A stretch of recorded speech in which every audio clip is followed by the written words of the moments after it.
Welcome back, everybody, to another exciting edition of Western Civilization.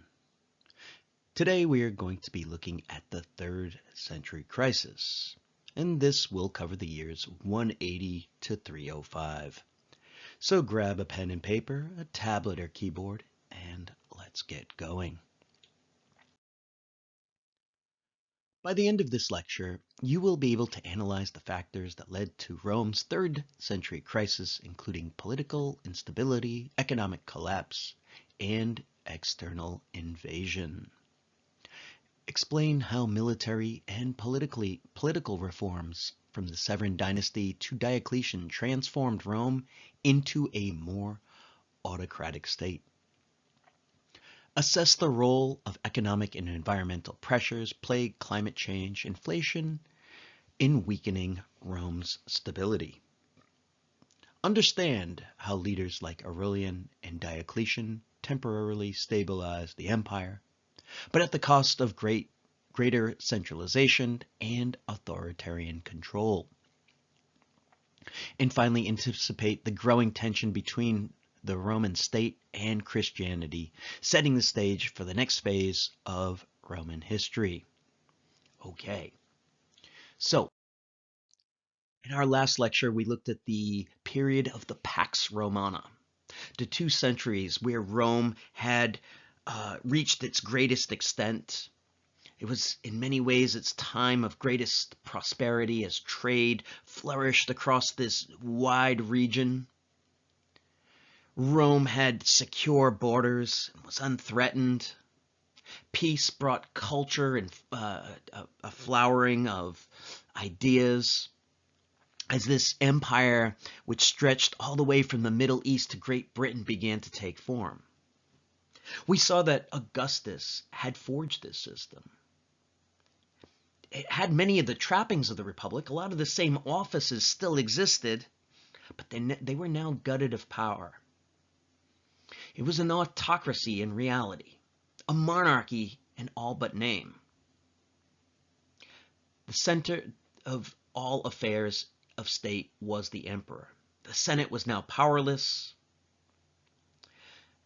The economy, which once had been reliant on conquest, now had to get used to times of peace.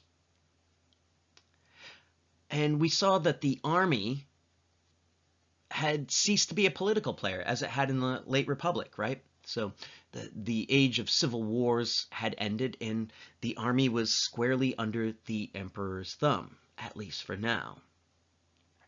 The system had worked, but the key was competent leadership. There was really no mechanism if you got a bad emperor, or even to select the next emperor. It was kind of like a crapshoot. Rome had been fortunate, though.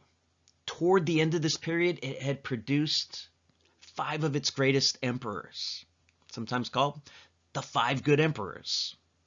And we looked at the last of these, Marcus Aurelius, at the end of our last lecture. And so Rome had been fortunate, but its luck was about to run out. On December 31st of 192, the Emperor Commodus, the son of Marcus Aurelius, was assassinated by his wrestling partner Narcissus.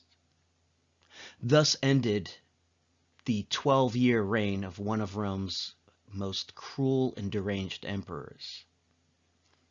The Senate and much of Rome must have breathed a sigh of relief. The tyrant was dead. But their troubles were just beginning.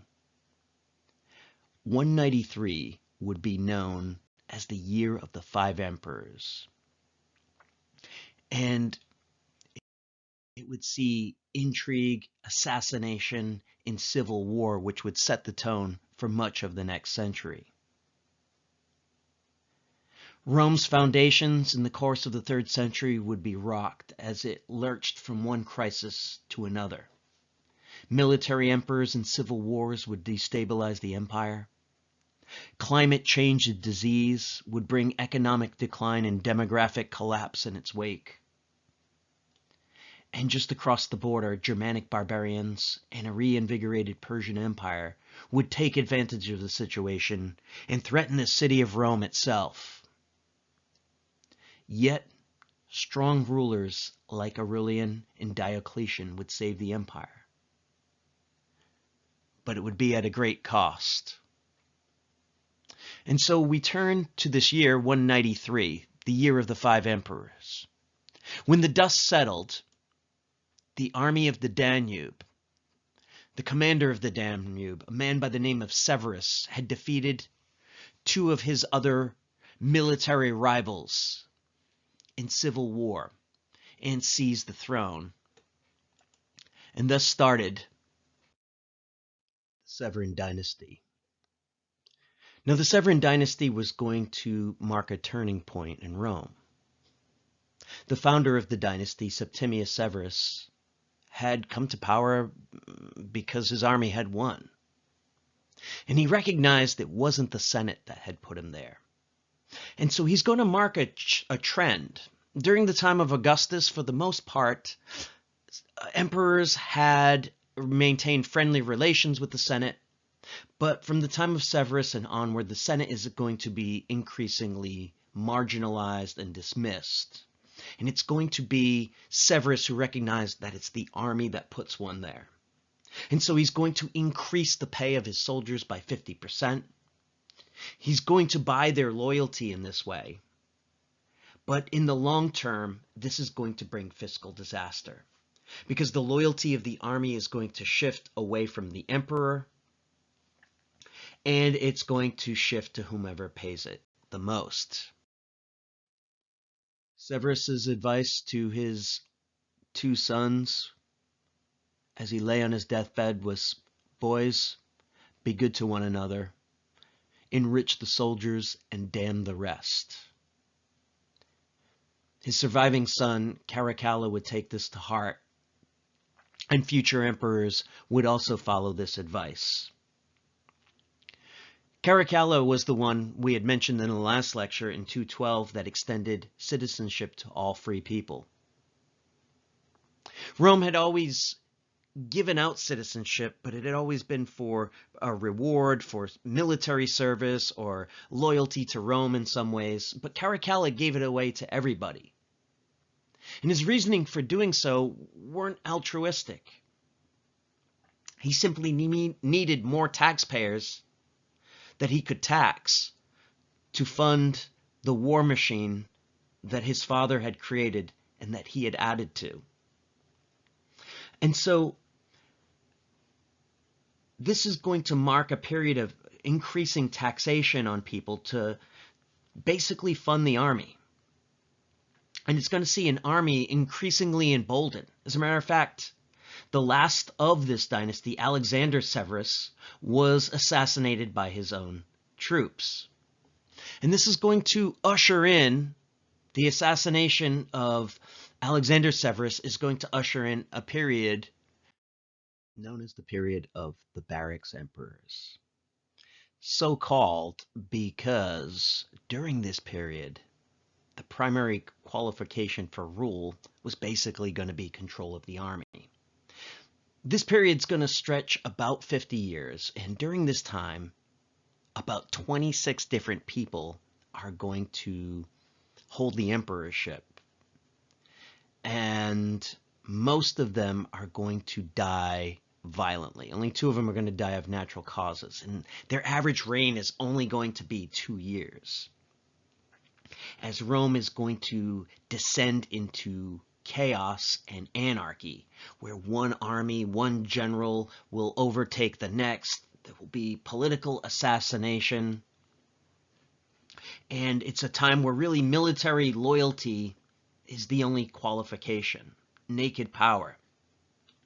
And soldiers will regularly kill their emperors when they appear to be weak. The period will also see the army begin to regionalize. So whereas prior to this time, it was common for people to be recruited in one part of the empire and moved around, during this period, armies are going to become kind of almost like local armies. And soldiers are going to be recruited mostly from the provinces, And most of the generals are going to care about their particular region more than the empire itself. And so that unity that had once existed in the army begins to fracture.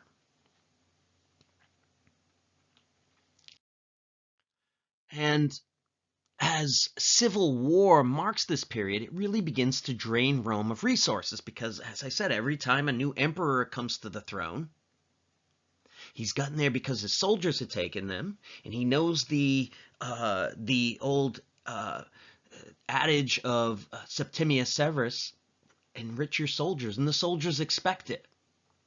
And this is ultimately going to not only sap Rome of manpower, continuous civil war, but also it's going to bring fiscal disaster. Because every emperor has to break the bank in order to reward his soldiers. And this is going to cause great economic distress. Now, so far what we've been talking about has kind of been man-made. We could say it was Rome had done it to itself. But some of the things of the 3rd century that occurred were really outside the control of anybody. We now know that the period of the Pax Romana, this period of urbanization, marked a warm period called the Roman Warm Period. All right. And at this time, crops had flourished, and Northern Europe was relatively warm, and the Mediterranean got rain. And this had really coincided with Rome's best years. But that was beginning to change, and a long-term pattern toward colder and less predictable weather was beginning to emerge. Scientists are divided on what caused this, but a leading theory is volcanic eruptions, leading to cooler and drier weather pattern. This is going to reduce crop yields, it's going to lead to rising prices, and also famine. It also coincides when a period when plagues started to emerge every couple of decades. It's believed that the plagues that struck during the 160s to 250s were caused by an outbreak of smallpox from the east, which probably came down the more connected Silk Road. This highly contagious disease is estimated to have killed about 10% of the population, depopulating fields and emptying entire cities of inhabitants. It also began to take a psychological toll on people, leaving many people bewildered, searching for answers. And the traditional gods began to seem powerless, and people even began to turn to new spiritual movements like mysticism, prophecy, and other apocalyptic thinking during this time. And along with this, and caused by this, but also partly by Rome's own doing, was economic collapse. So plague had lessened the amount of agricultural workers and lessened the number of taxpayers. And this was happening at a time when military expenditures were skyrocketing as civil war was being unleashed by ruthless generals and frequent turnovers among emperors. And so this led to currency debasement, introducing baser metals into the standard silver coin that was used. And so whereas earlier the amount of silver in a Roman coin was about 90%, by the end of this period it had reduced to 5%. And you don't need a PhD in economics to understand that when this happens, it means that prices are going to rise in response. And so the price of grain is going to rise hundreds of times what it had been. And it's going to lead to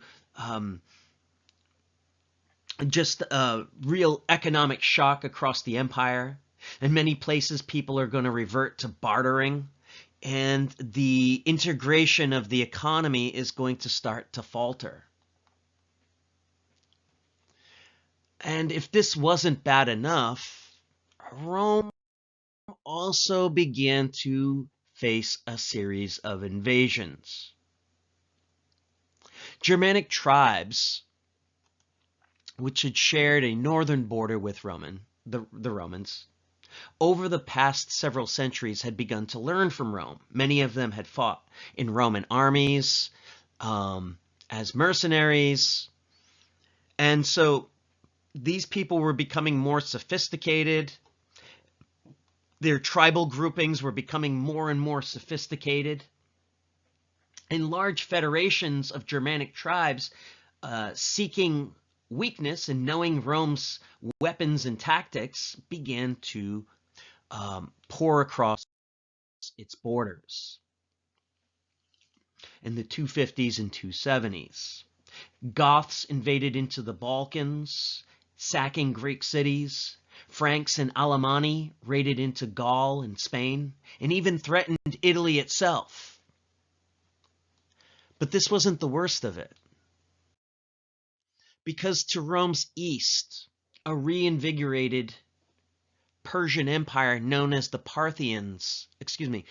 Sassanid, began to take shape.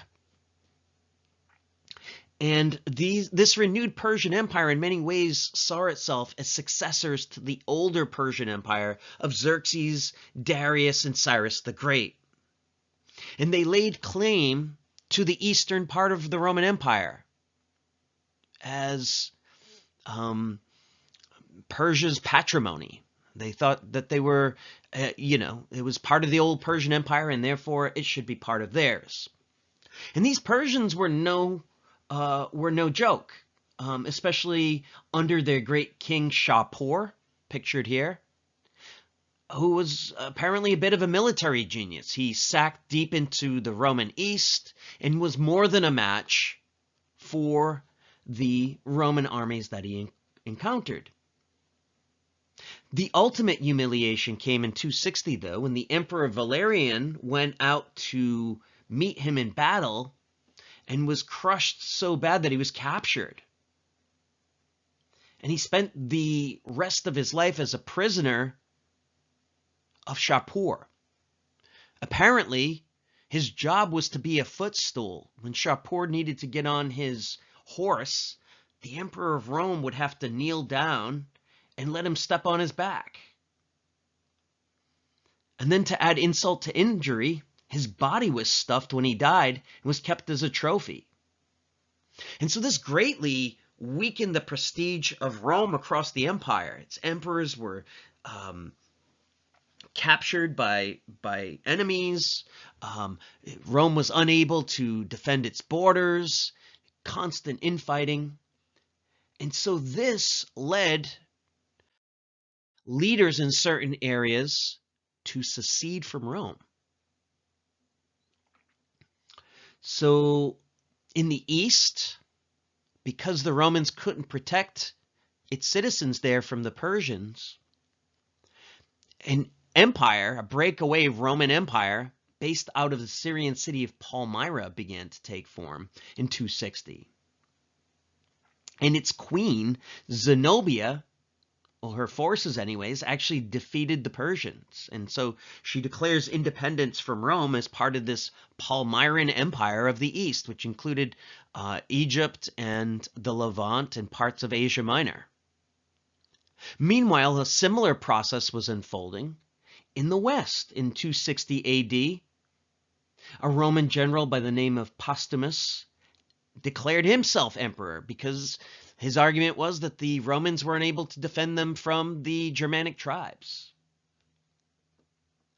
And so this really marks a low point, the 260s, of the Roman Empire. It was broke. It couldn't seem to get adequate leadership. It was breaking apart. Enemies were coming across the border. Its population was declining.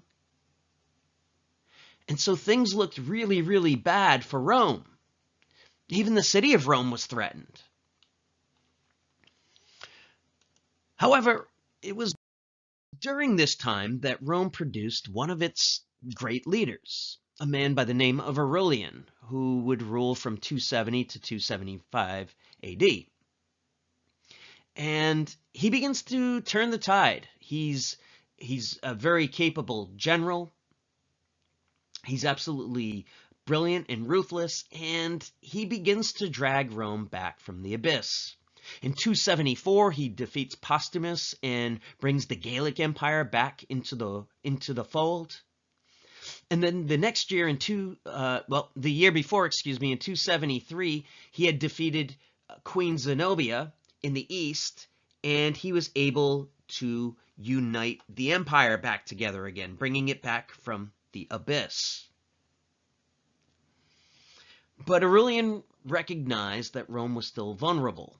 And so he's actually credited with building the walls which bear his name, the Aurelian walls.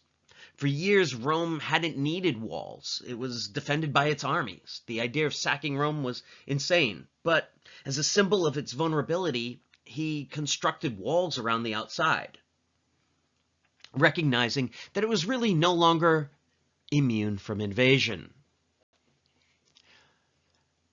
After Aurelian, Rome produced another great emperor, and this man's name was Diocletian.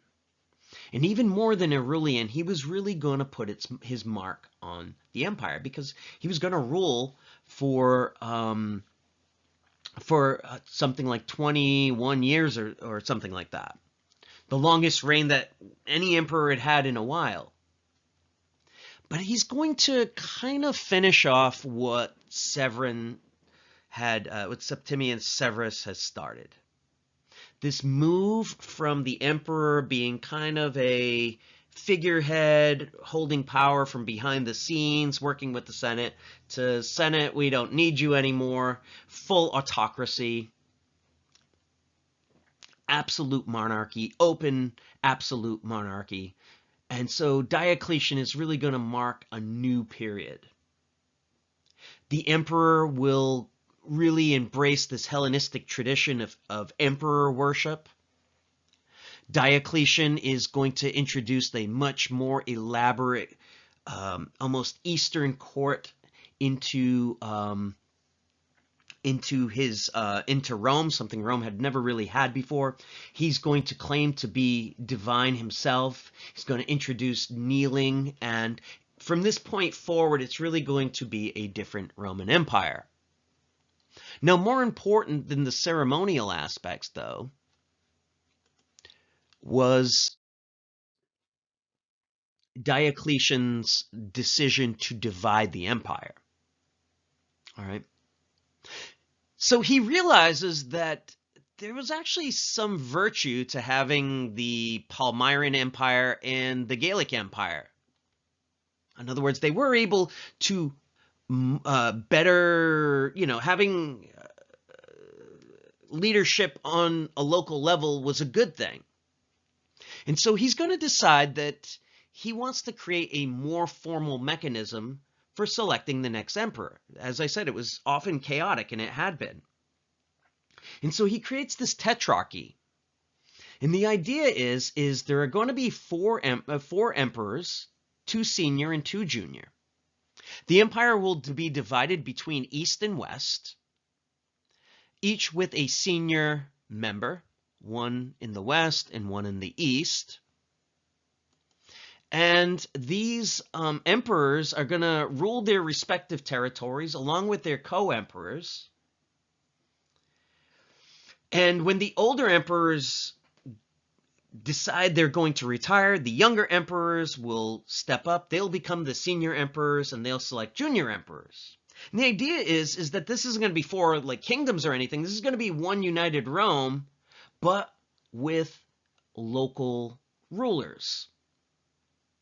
All right, in this way, it will be easier to respond to threats.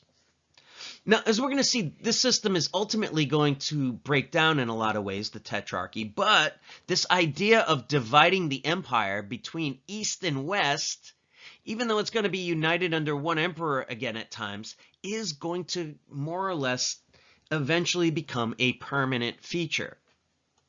All right, but for right now, these emperors are supposed to cooperate with each other. Now, along with this, Diocletian also brings in a lot of military and economic reforms.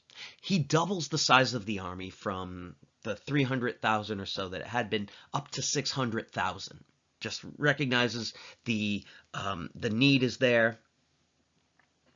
And so this is going to require a massive increase in the state. And so under Diocletian, the Roman bureaucracy is going to expand very rapidly. Roman officials will be a much more regular feature. There'll be more regulation. The empire is essentially becoming more and more autocratic. And the reason is because he needs to get revenues to finance this army that feels that he needs. And so this is going to mean much, much higher taxes on people to fund the state. And also, in order to prevent peasants from fleeing their tax burden, Diocletian actually passes laws that people need to, if you're a peasant, you need to stay where you currently reside. Fathers need to do the jobs of sons. There isn't going to be this fluid dynamism, moving around, changing jobs that had characterized the classical age. Things are beginning to harden and beginning to take almost a medieval form in many ways. This idea of tying peasants to the land. And so Diocletian's reign is going to mark a period of greater imperial authority.